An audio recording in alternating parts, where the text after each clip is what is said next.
Ever get that feeling that someone else is pulling the strings? That the world runs on a set of rules that most of us never get to see? Well, it's a game played in the shadows, not with armies, but with something way more powerful: money.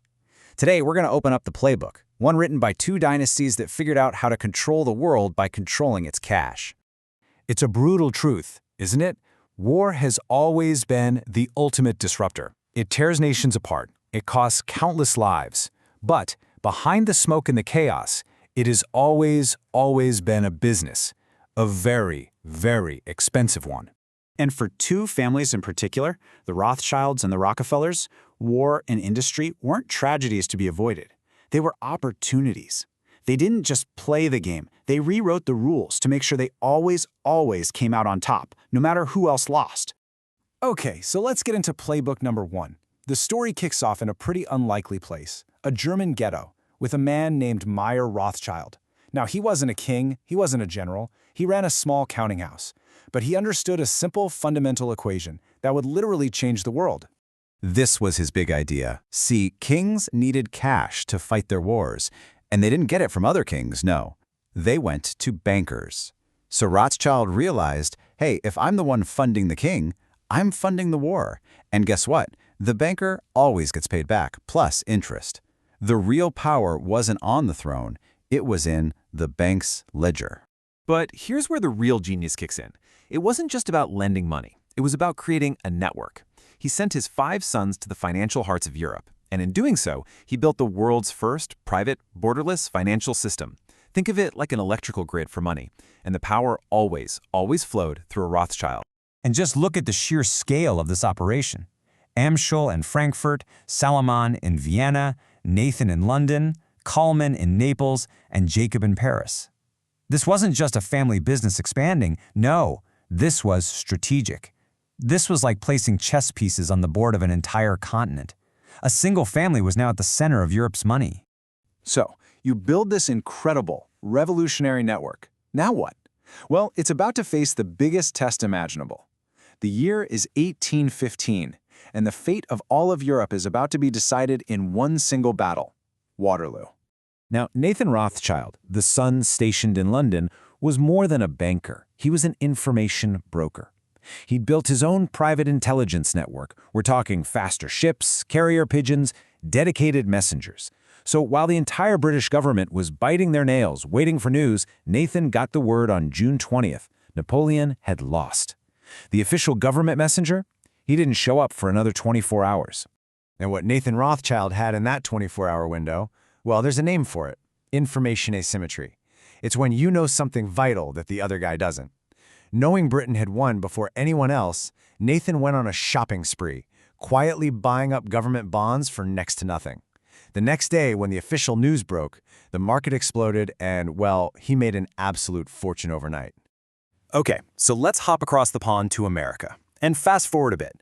We're going to see how this playbook of control got a major update for the industrial age thanks to a man who would become the world's very first billionaire, John D. Rockefeller. Rockefeller's game was oil. His company was Standard Oil. And honestly, this chart says it all. By 1880, he controlled a staggering 90% of all oil refining in America. Just let that sink in. 90%.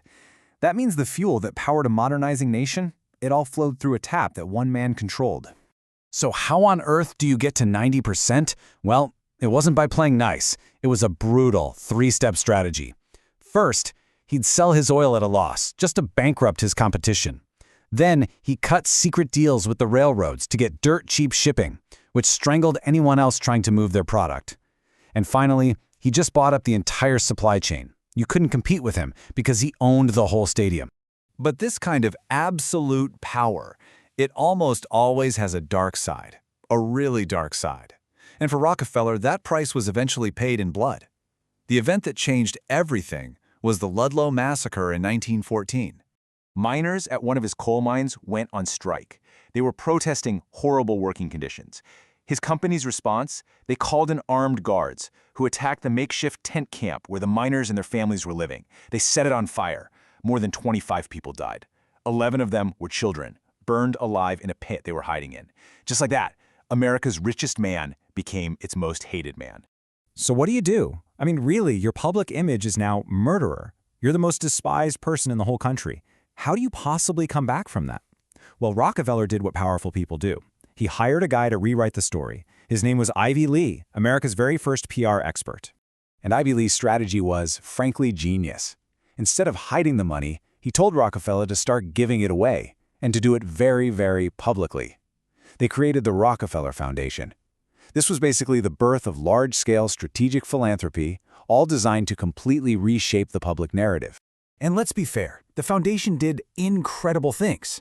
It funded medical research that wiped out entire diseases. It built hospitals. It supported education all over the world. It literally saved millions of lives. And it worked. The public memory just reset.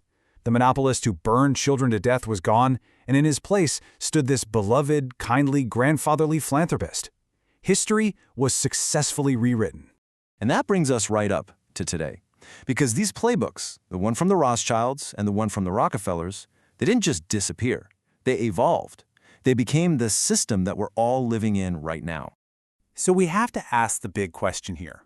Was this new model of philanthropy a genuine act of doing good, or was it just the most sophisticated, most effective reputation laundering scheme ever invented? And the truth is, like with most things, it's complicated. The answer is, it was both. The good that was done was real. The lives that were saved were very real. But at the exact same time, a new, much quieter, much more subtle form of power was being built. Because here's the catch. When a private foundation with billions of dollars funds public health, it gets to decide which diseases get the research money. When it funds education, it gets to influence what our kids are taught in school. That is an immense amount of power to shape society, and it all happens without a single vote, with zero public accountability. So you see, the very definition of power has changed. Back then, it was all about controlling things you could touch. The Rothschilds had gold and debt, the Rockefellers had oil. But today, the ultimate currency, the most valuable commodity on Earth, isn't something you can hold in your hand. It's something you can't even see. It's information. It's data. Which leaves us with one last question to think about. The old playbooks were written by bankers and oil barons. But in our world, a world where our data, our attention, our information is the most valuable resource there is, who do you think is writing the playbook now?